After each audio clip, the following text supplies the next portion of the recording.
Welcome back. Today we're exploring the 28th Arabic letter. If you haven't watched the previous letters, be sure to check them out first. I highly recommend going back and watching them first. This series follows the order of the Arabic alphabet, and each letter builds on what we've learned before. Today we're moving on to the next letter, YAA. We'll look at how it sounds, how to pronounce it correctly, and go over a few easy examples to help you remember it. Let's get started.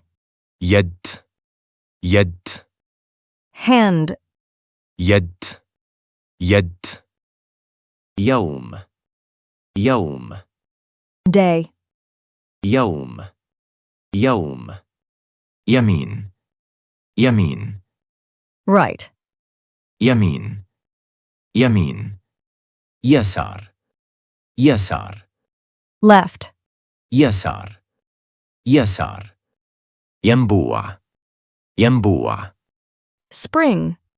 ينبوع ينبوع Now, pause the video for a moment. Say the words out loud. Try repeating them a few times to get comfortable with the pronunciation.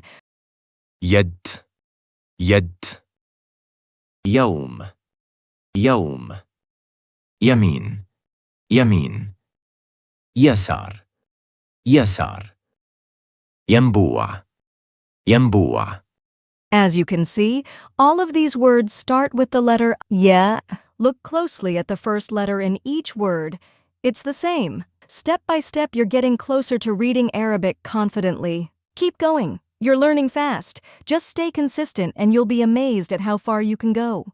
Don't forget to subscribe to the channel and turn on the notification bell, so you'll know whenever a new video is uploaded.